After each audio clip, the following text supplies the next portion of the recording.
여호와 앞에 서 있고 사단은 그 옆에서 그를 참소하니라. 너 지금 회개하지만 옛날에 이런 회개 얼마나 했어? 같은 죄를 몇 번이나 앞으로 더 반복할 거야. 너는 죄인이고 너는 불가능한 죄인이야. 사단이 남은 백성들을 그렇게 공격할 것입니다. 정말 우리는 참아야 합니다. 끝까지 인내하고 아무리 어떤 환경 가운데서도 믿음을 굳게 붙드는 그런 신앙을 굳게 붙잡아야 합니다. 마지막 시대를 살아가는, 이 바벨론 시대를 살아가는 남은 백성들에게 참으로 귀중한 지혜가 됩니다. 저는 어젯밤부터 이 라오디게아 교회의 상태에 대한 말씀을 보았습니다. 이 라오디게아 교회는 차지도 아니하고 더웁지도 아니하다. 애매모호한 신앙의 상태입니다. 이것은 열심을 내고 안 내고가 상관없습니다. 내가 열심히 교회 다닌다고 해서 라오디게아 상태가 아니라고 그렇게 말할 수는 없습니다. 하나님께서 우리에게 주신 풍부한 그 하나님의 기별을, 그것을 매일 새롭게 깨닫고 경험해가는 그러한 경험이 우리에게 있어야 하는 것입니다. 제가 참고로 좀 한 가지 여러분들에게 질문을 해보겠습니다. 3개월 후에 예수님 재림하실 수 있는 가능성이 있을까요? 없을까요? 누구 한번 대답해 보십시오. 너희는 항상 예비하고 있으라 생각지 않는 때에 인자가 오리라고 하셨기 때문에 3개월 후에 예수님 재림하실 가능성이 있을까요? 없을까요? 있습니까? 예. 조금 애매한 대답을 하셨습니다. 예, 제가 보기에는 없습니다. 이 재림 마지막 사건에 대해서 우리가 분명한 개념을 가져야 합니다. 예수님 재림 직전에 무슨 사건이 세상에 있습니까? 여러분 옛날에 공부 다 하셨죠? 그러죠? 무슨 사건이 있어요? 대환란이 있습니다. 대환란은 칠재앙입니다. 칠재앙이죠? 예. 칠재앙은 대개 우리가 1년 정도를 잡습니다. 왜냐하면 첫 번째 재앙을 받은 사람이 7번째 재앙에도 또 받는다고 나와 있기 때문에 그렇게 긴 기간은 아니라고 봅니다. 대환란은 하늘에서 은혜의 시기가 끝난 후에 시작이 됩니다. 그러면 은혜의 시기가 끝나기 전에는 또 무슨 환란이 있습니까? 소환란이 있습니다. 소환란의 기간도 얼마 동안인지 우리는 알지 못합니다. 그러나 그 소환란은 언제부터 시작되는가? 미국에서 법적으로 일요일 휴업령을 공식적으로 시행할 때 그때부터 소환란, 작은 환란이 시작이 됩니다. 그 기간이 얼마인지는 몰라요. 그러나 최소한도 1년, 큰 환란과 합치면 1년 훨씬 넘습니다. 지금 미국에서 일요일 휴업령이 시행이 되고 있습니까? 안 되고 있습니까? 아직 안 되고 있습니다. 아직 안 되고 있습니다. 법적으로 지금 준비만 되어가고 있습니다. 시시각각 준비되고 있습니다. 일요일 휴업령은 미국에서 법적으로 일요일 휴업령은 지금 암암리에 준비가 되어갑니다. 암암리에 준비가 되어갑니다. 지금 영육 간의 대쟁투는 우리가 눈에 보이지 않는 곳에서 치열하게 진행되고 있습니다. 일요일 휴업령이 시작되면서 사단이 미국을 장악하게 됩니다. 미국은 어떤 다른 나라와 전쟁 때문에 망하는 것이 아니라 그 자체 내에 영적인 타락 때문에 미국은 망하게 됩니다. 미국이 법으로 사단의 자존심이 걸린 일요일 휴업령을 국가가 공식적으로 강제로 시행하게 되면 하늘에서는 미국에 대한 배도의 선언이 있게 됩니다. 그때부터 미국은 걷잡을 수 없이 파멸 속으로 들어갑니다. 그 다음에 이 유럽이 일요일 휴업령을 강력하게 시행합니다. 전 세계적으로 일요일 휴업령이 시행됩니다. 그때 이제 소환란 기간에 준비된 성도들에게 늦은비 성령이 내리고 다시 하나님의 남은 백성들에게 인을 치는 작업이 진행이 되고 이 세상은 그야말로 혼란의 도가니 속에 빠집니다. 그러므로 재림 준비가 급하다고 하는 것은 시간적인 문제라기보다는 영적인 문제입니다. 하늘에서 예수님이 조사 심판을 진행하시는데 우리의 모든 말과 행동이 책으로 남습니다. 이런 표현도 있습니다. 하나님은 우리의 품성을 하늘에 그리시고 여러분과 저의 품성이 하늘의 기록으로 남아요. 품성이 그려지는 것입니다. 그 품성과 율법을 비교해서 우리를 심판하시는 것입니다. 지난 일주일 동안 살았던 우리의 생활이 하늘에 그대로 남습니다. 그러므로 재림 준비는 언제 해야 됩니까? 언제 해야 돼요? 한 달 후에 해야 돼요? 매일매일 내가 하는 말과 내 마음의 생각과 모든 것이 하나님 앞에서 행하는 것처럼 그렇게 살아야 합니다. 이것이 항상 예비하고 있으라는 말씀의 의미입니다. 3개월 후에 예수님이 재림하신다는 것보다 더 급하게 하루하루의 삶이 주님 앞에서 거룩한 삶을 살아야 한다고 하는 그 기별입니다. 남은 백성이, 이 세상 역사의 남은 백성이 세천사의 기별을 가지고 있다고 하는 것은 바로 그런 의미입니다. 심판하실 시간이 이르렀으니 하늘과 땅과 바다와 물들의 근원을 만드신 이를 경배하라.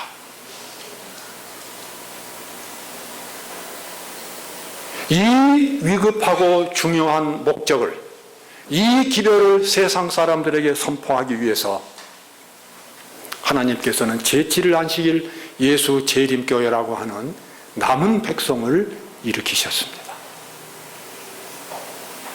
제가 우리 안식일 교회에 대한 정체성을 연구하면서 참 은퇴하고 나서 제가 시간이 많기 때문에 이런 부분에 대해서 제가 깊이 살펴볼 수 있는 그런 이 기회를 갖고 있습니다. 얼마나 감사한지 몰라요. 한마디로 지금 제7일 안식일 예수 재림교회는 참 뭐로다 표현할 수 없을 만큼 위대하고 아름다운 교회입니다.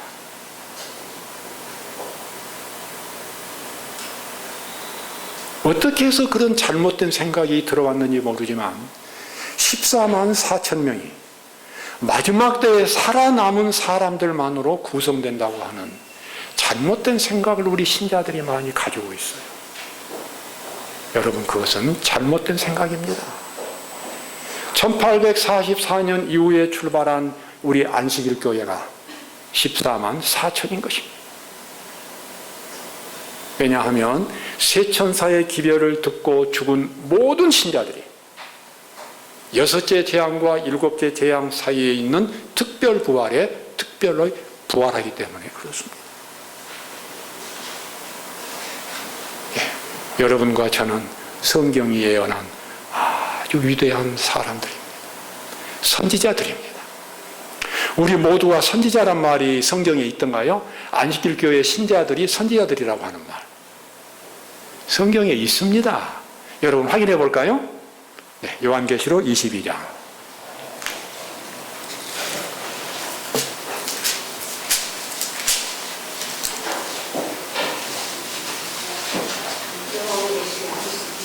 네, 요한계시록 22장입니다.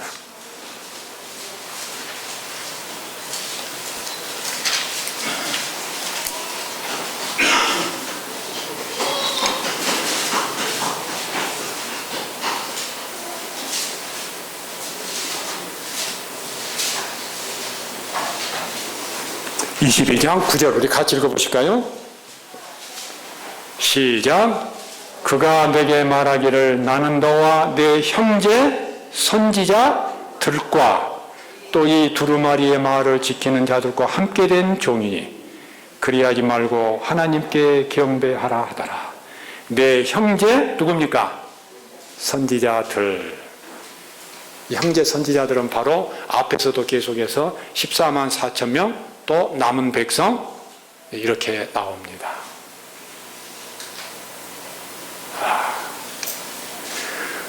이 안식일교회에 대해서 연구하면 끝이 없어요. 정말 위대한 교회입니다.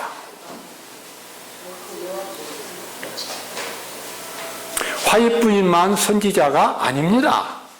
여러분 그러죠? 누구도 선지자입니까? 화입부인의 글을 읽고 그 기별을 깨달은 사람도 선지자들입니다. 요엘이 구약시대의 요엘이 예언하기를 여러분 그 성경절 들어보셨죠? 말세에 내가 내 영을 내 종들에게 부어주리니 너희 늙은이는 꿈을 꾸고 젊은이는 이상을 보고 그런 말씀 있지요? 그러죠? 네, 너희 늙은이는 꿈을 꾸고 너희 젊은이는 이상을 보고 그 말씀이 어떻게 이루어질까요? 예언의 영을 내가 너희에게 부어주리니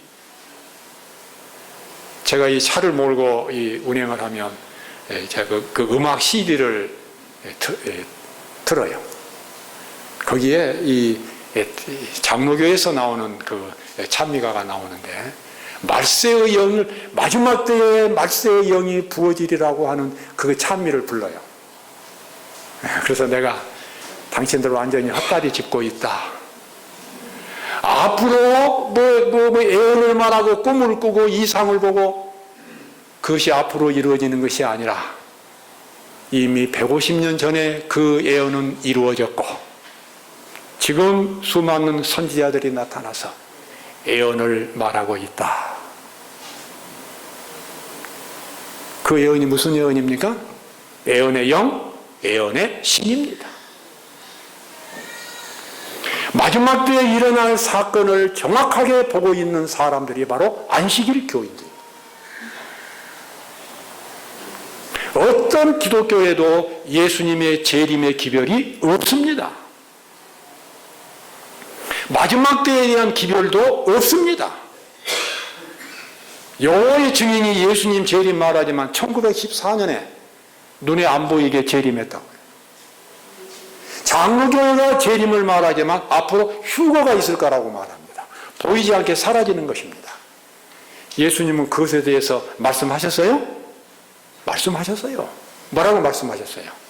광야에 있다 해도 나가지 말고 또요 골방에 있다 해도 믿지 말라. 번개가 동편에서 나서 서편까지 번쩍인 거지. 인자의 임함도 그러하리라. 예, 우리는 자랑스러운 마지막 시대에 남은 백성들입니다. 진리를 알지니 진리가 너희를 자유케 하리라. 아멘. 얼마나 감사하고 행복한지. 오늘 아침에 제가 좀 늦었어요. 사실은 늦은 게 아니고 1시간 반쯤 걸리기 때문에 1시간 한 20분 걸리더라고요. 우리 집에서 여기 성남 중앙교회가 오는데 그래서 8시 15분 전에 집에서 나왔습니다. 좀 여유 있게 와서 생각도 그러려고.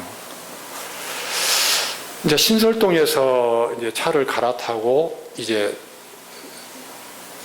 딱 앉아 있는데 핸드폰을 안 가져온 거예요. 여기가 지갑은 있는데 캄캄해지는 거예요. 핸드폰이 없으면 제가 사모님한테 전화를 못 합니다. 삼성역에 도착해가지고 전화번호라도 혹시 기억을 하면 그 길가에 있는 그 공중전화 가서 전화도 할 수 있겠는데 제가 사모님 전화번호 기억을 못 해요. 완전히 꽉 막혔습니다. 누구한테 지금 이 시간 물어볼 수도 없고 그때부터 이제 제정신이 아닙니다. 급하게 튀어나와가지고 다시 집으로 돌아갔어요. 정신이 하나도 없어요. 마음은 급하고 앉아있는데, 제 옆에 어떤 아주머니가 앉아있고, 책 보고 앉아있더라고요. 여기 딱 이렇게 앉아있는데, 어떤 청년 하나가 또 슬금슬금 저한테 와요. 그래서 아주머니한테 뭐라고 하는데, 뭔 말인지 못 알아듣겠어요. 뭐 중요한 일이 있는 것 같은데. 그 다음에 이제 내가 이제 뭔 말 하는 걸 이렇게 봤더니 이제 나한테 와서 말을 해요. 무슨 말이냐면, 제가 지갑을 잃어버렸습니다. 집에를 가야 되는데 돈이 없습니다. 좀 도와주십시오. 그러는 거예요. 집이 어디냐고 그랬더니 전주래요. 차비 얼마냐고 그랬더니 18,000원이래요. 그래서 내가 이 사람한테 이렇게 하려고 오늘 이게 내가 착각을 했나 그런 생각도 들고, 집에 가가지고 그걸 이제 급하게 가지고 와서 이제 차를 타고 막 오는데 그냥 땀이 막 나고 이제 그렇게 됐습니다. 다행히 설교 시간 늦지 않아서 제가 참 감사합니다. 자, 뭔가 중요한 것이 빠졌는데 빠진지도 모르고 신앙생활을 한다면, 그러죠? 나중에 중대한 문제가 발생할 수 있습니다. 아까 제가 말씀드린 대환란 기간에는 하늘 성전에 중보자가 있습니까? 없습니까? 중보자가 없습니다. 없습니다. 중보자가 없다는 말은 주님의 도우심이 없이 그 환란을 이길 수 있다는 뜻이 아닙니다. 그때도 역시 주님의 도우심이 필요합니다.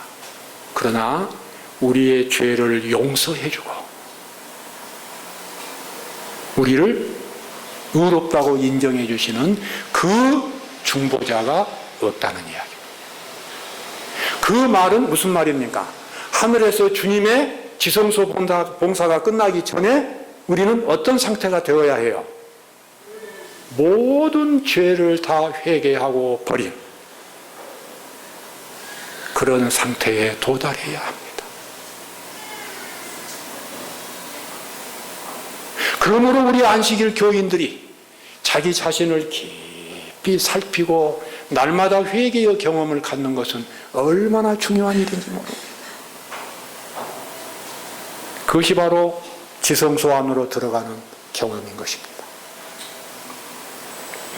우리 안식일 교회는 성소부터 시작해서 성소 진리로 끝납니다.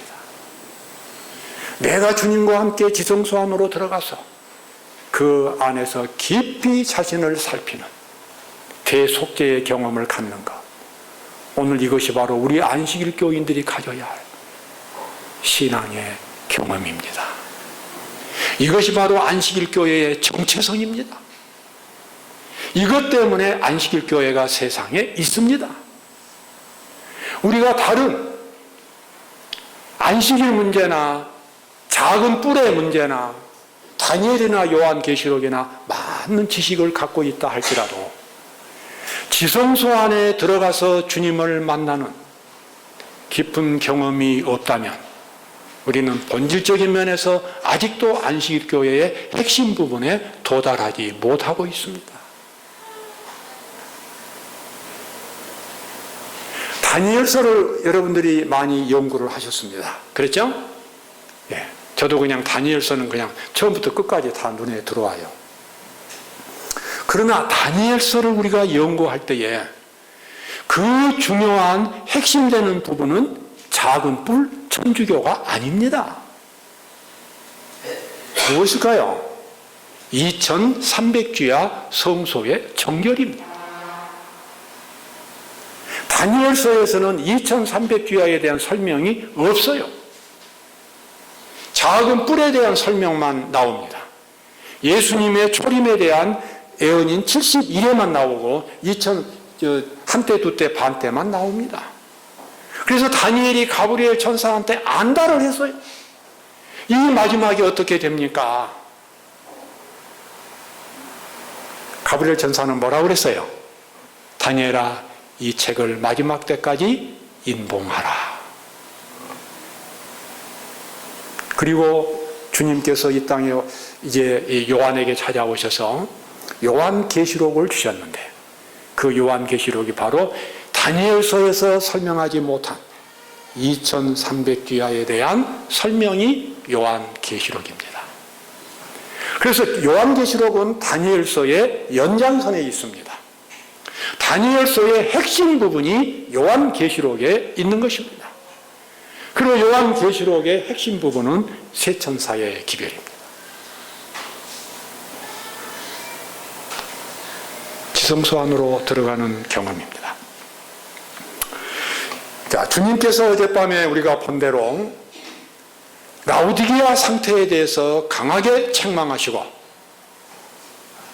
그리고 그 상태에서 나오라고 말씀을 하셨어요. 그 나오는 방법을 구체적으로 주님께서는 뭐라고 말씀하셨습니까? 혹시 기억하십니까? 라오디게아 상태를 벗어날 수 있는 방법을 주님께서 말씀하셨는데, 그 방법이 뭐였습니까? 불로 연단한 금을 사서 부요하게 하고, 흰 옷을 사서 입어 벌거벗은 수치를 보이지 않게 하고, 안약을 사서 눈에 발라 보게 하라. 이렇게 말씀하셨는데, 그보다도 더 중요한 말씀은 그 다음에 나오는 말씀.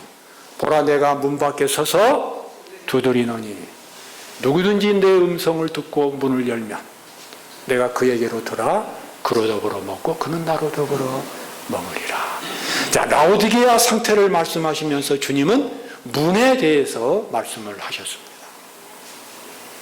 그 문은 무슨 문인가? 우리는 보통 마음의 문으로 그렇게 생각을 합니다. 그러나 요한계시록 전체적인 배경에서 보면 그 문은 우리가 들어가야 할 하늘 성소의 문을 가리키고 있습니다. 우리 요한계시록 3장에 나와 있는 말씀 같이 보겠습니다. 요한계시록 3장에서 라오디게아 교회에 대해서 말씀하시기 전에 주님께서는 빌라델피아 교회에게 말씀하시면서 문에 대해서 말씀하셨어요. 자, 8절입니다. 3장 8절. 시작. 같이 읽어보겠습니다. 시작. 볼지어다 내가 네 앞에 열린 문을 두었으되 능히 닫을 사람이 없으리라. 내가 네 행위를 아노니 네가 작은 능력을 가지고도 내 말을 지키며 내 이름을 배반하지 아니하였도다. 아멘. 빌라델피아 교회는 주님께서 칭찬한 교회인데, 이 시대에 있었던 가장 중요한 사건은 이 밀러의 재림운동이었습니다. 밀러의 재림운동은 2300주야 운동입니다. 다니엘서의 핵심이 되는, 밀러의 핵심이 되는 2300주야 후에 성소가 정결해진다고 하는 그 예언을 가지고 종교운동을 일으킨 것이 바로 밀러의 재림운동입니다. 그러니까 밀러의 재림운동을 나타내는 그 계시가 어떤 모습입니까? 어떤 천사가 편홍이 작은 책을 들고 하늘을 가리키면서 남은 때가 없다라고 선포하는 모습이 요한계시록 10장에 나옵니다. 그것이 바로 밀러의 재림운동이었어요. 그런데 그 밀러의 재림운동이 우리가 다 아는 대로 어떻게 됐어요? 실패했어요. 천사가 요한에게 말하기를 네가 그 책을 갖다 먹으면 입에는 다나 배에서는 쓰리라. 그리고 나서 쓴 경험이 있은 후에 또 하늘에서 기별이 주어지기를 내가 여러 나라와 족속과 방언에게 다시 예언해야 하리라. 그리고 그 다음에 이제 성소 진리의 모습이 나옵니다. 바로 안식일 교회가 출발한 것입니다. 여기 지금 이 열린 문과 닫은 문을 예수님이 말씀하셨는데, 다시 4장 1절에 보면 또 문이 열리는 모습이 나옵니다. 4장 1절 제가 보겠습니다. 이일 후에 내가 또 보니 하늘에 열린 문이 있는데 내가 들은 바 처음에 내게 말하던 나팔소리 같은 그 음성이 이르되 이리로 올라오라. 이후에 마땅히 일어날 일들을 내가 네게 보이리라 하시더라. 열린 문이 있죠? 예. 요한계시록 4장과 5장. 성경에서 가장 장엄한 하늘의 모습입니다. 아주 중대한 사건이 지금 일어나고 있음을 4장과 5장은 보여주고 있어요. 천천만만의 천사들이 찬송을 부르고 어린 양이신 예수 그리스도께서 책을 받으시고 아주 장엄한 모습이 나옵니다. 이 4장과 5장의 계시가 무엇을 가리키는 것인가? 그 뒤에 나오는 모습을 보면 이 1844년 10월 22일부터 하늘에서 시작된 조사 심판에 대한 계시라는 것을 우리가 이해할 수 있습니다. 그에 대한 모습으로 우리 요한계시록 7장에 나와 있는 말씀 보겠습니다. 6째 인과 7째 인 사이에 14만 4천이 나오는데 그 사람들이 어디에 있는가? 요한계시록 7장 15절 제가 보겠습니다. 그러므로 그들이 하나님의 보좌 앞에 있고 또 그의 성전에서 밤낮 하나님을 섬기매 보좌에 앉으시니가 그들 위에 장막을 지시리니. 여기 요한계시록에 나오는 그 성도들이 밤낮 어디에 있어요? 성전 안에 있는 사람들입니다. 이것이 7인에 대한 핵심 내용입니다. 그 다음에 7 나팔도 마찬가지입니다. 7 나팔 11장 또 보겠습니다. 19절 제가 읽겠습니다. 이에 하늘에 있는 하나님의 성전이 열리니 성전 안에 하나님의 언약궤가 보이며 번개와 음성들과 우레와 지진과 큰 우박이 있더라. 여기 나와는 이 성전은 언약궤가 보이기 때문에 지성소를 가리키고 있습니다. 그 다음에 나오는 번개와 음성과 우레와 지진과 큰 우박은 이 땅에 칠지양이 내리는 모습을 간략하게 표현하고 있는 것입니다. 자, 지성소 안에서 예수님께서는 2가지 일을 하십니다. 첫 번째 일은 무슨 일일까요? 우리에게 깊은 회개와 함께 그리스도의 형상으로 우리의 품성이 변해가는 대속죄의 일을 하십니다. 끊임없이 우리의 모습이 주님의 형상으로 변해갈 수 있도록 그런 큰 은혜와 능력을 준비해 놓으셨어요. 이것이 지성소 안에 들어가는 영적인 경험입니다.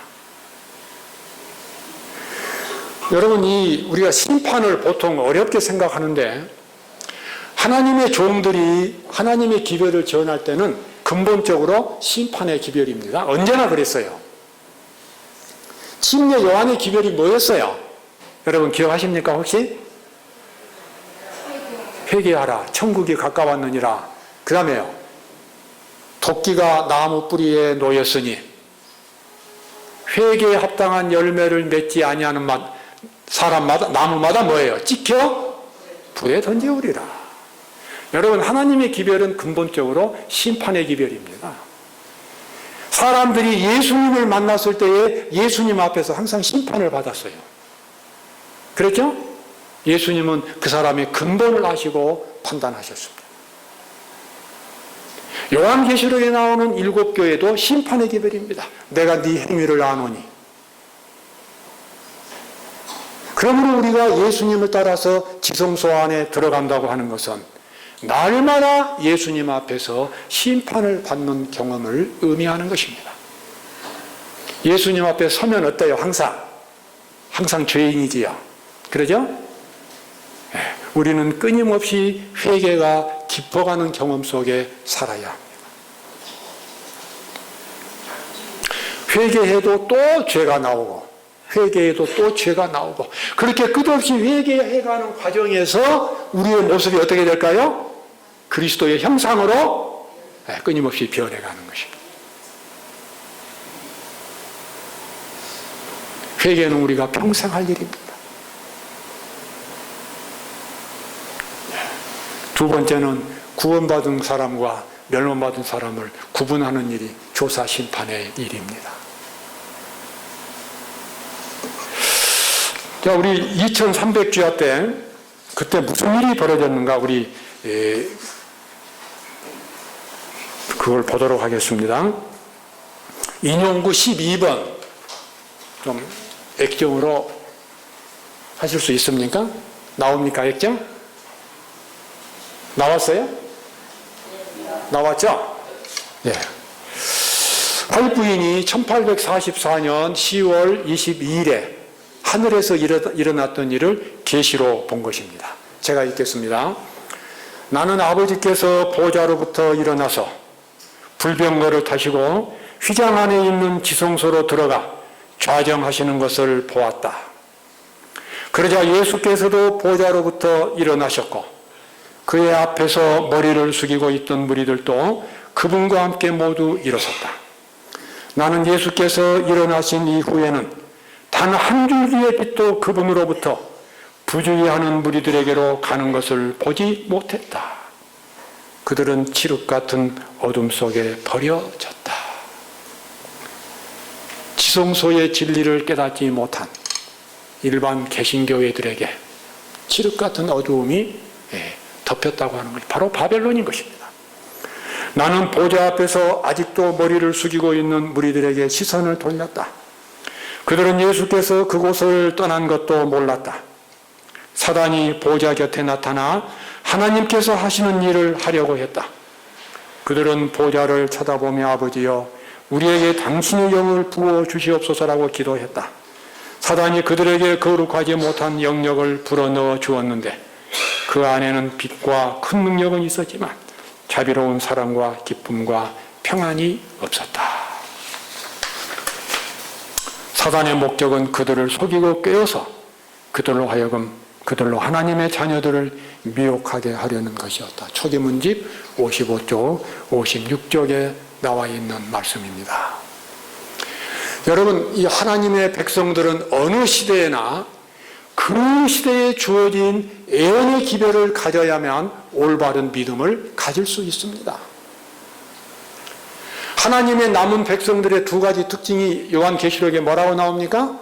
저희는 하나님의 계명과 예수의 증거를 가지고 있다. 그 예수의 증거가 바로 애언의 기별인 것입니다. 하나님의 계명은 어느 시대에나 또 같아요. 십자가를 통해서 사람이 구원받는 그 원리는 어느 시대에나 같습니다. 그러나 각 시대마다 주어진 애언의 기별은 전부가 다른 것입니다. 그 시대에 맞는 애언의 기별을 가질 수 있는 믿음을 가져야 합니다. 예수님의 십자가가 이루어졌는데 아직도 짐승을 잡아서 제사를 드리면 어떻게 될까? 유대인들이. 그 사람들의 믿음은 올바른 믿음이 아닙니다. 각 시대마다 믿음의 모습이 달라요. 이 시대에는 어떤 믿음을 가져야 하는가? 세천사의 기별에 대한 근거한 그런 믿음을 가져야 합니다. 루터가 일으킨 루터교회나 칼빈이 일으킨 칼빈의 장로교의 믿음이나 그것이 오늘 이 마지막 시대에 적합하지 않습니다. 그 믿음이 틀렸다는 이야기가 아니라 그 믿음은 500년 전에 주어진 빛에 의해서 등장한 종교개혁으로 등장한 그 빛이기 때문에 그렇습니다. 지금은 마지막 시대인 것입니다. 마지막 시대는 마지막 시대에 주어진 애언에 근거한 믿음이 되어야 하는 것입니다. 그러므로 요한계시록 14장 12절 성도들의 우리 같이 한번 읽어볼까요?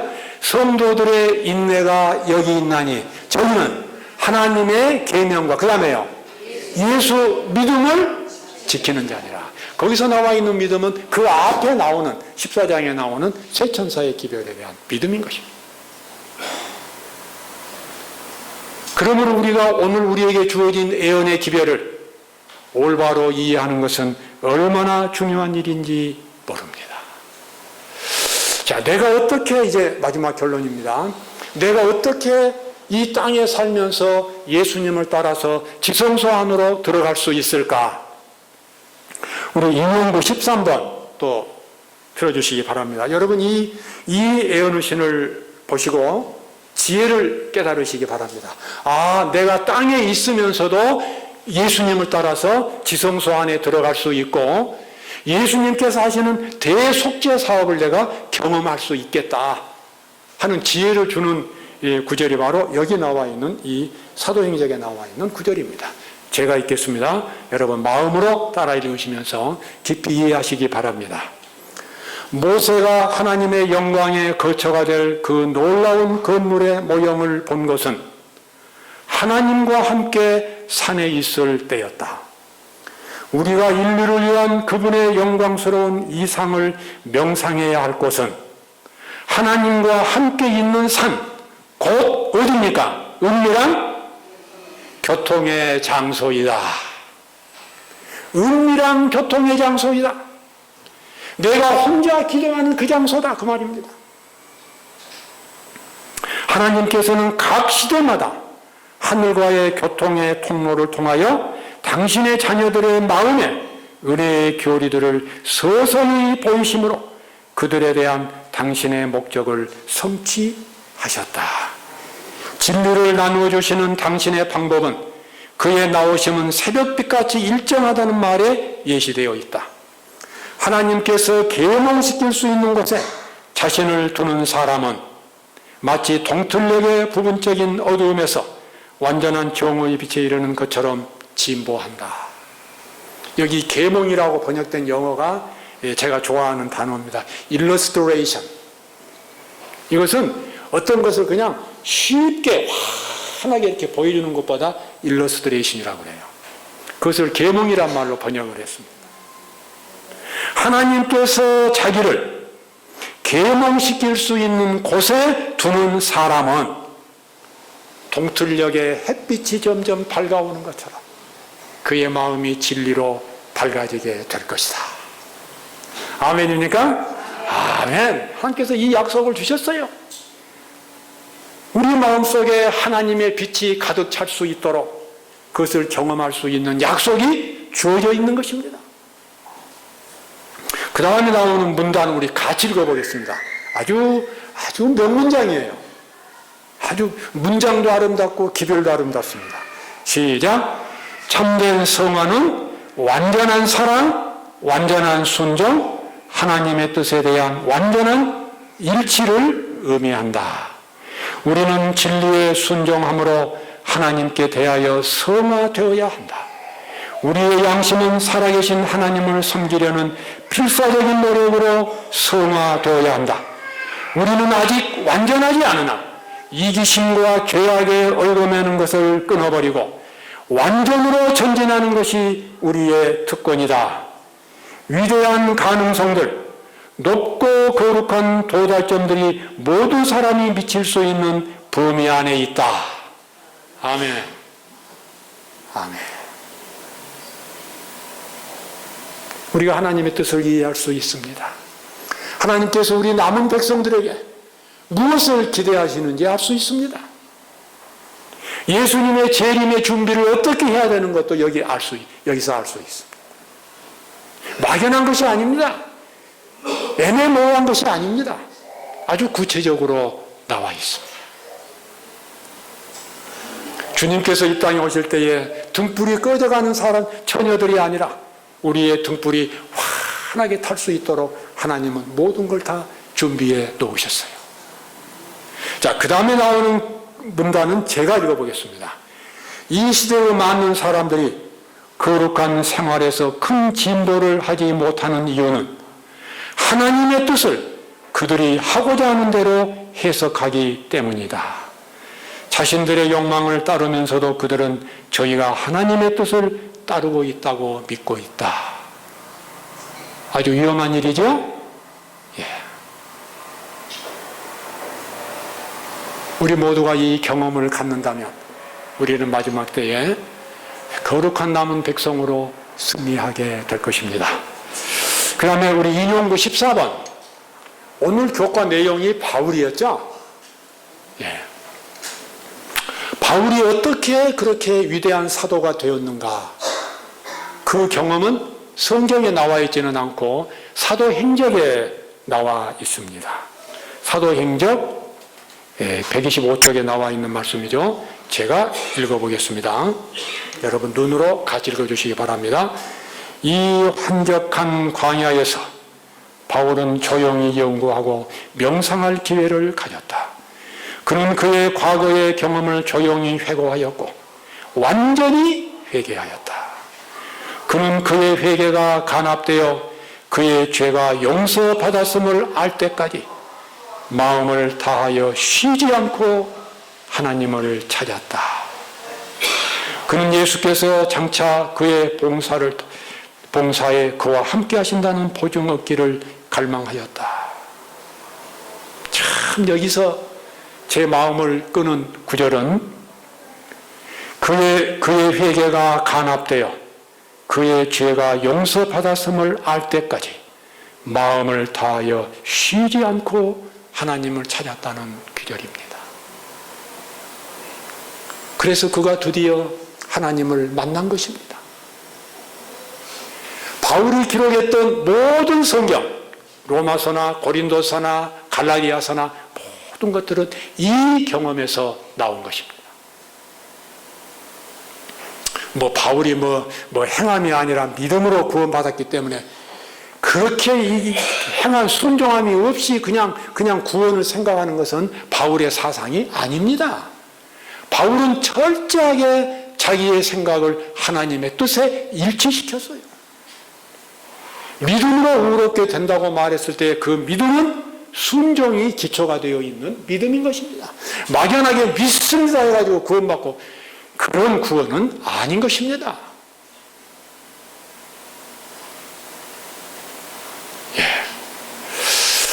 라오디게아 교회는 우리가 분명히 벗어나야 할 애매모호한 신앙의 상태, 정말 무엇이 나에게 부족한지도 모르고 시간이 지난 후에 혼란이 닥친다면 그때 얼마나 많은 사람들이 당황을 하겠습니까? 그런 일이 일어나지 않도록 우리는 이 애매모호한 이 라오디게아 상태, 바벨론의 상태, 이런 상태에서 벗어나야만 할 것입니다. 그런 지혜를 오늘 하나님께서 저와 여러분에게 주시기를 간절히 원하면서 말씀을 마치겠습니다.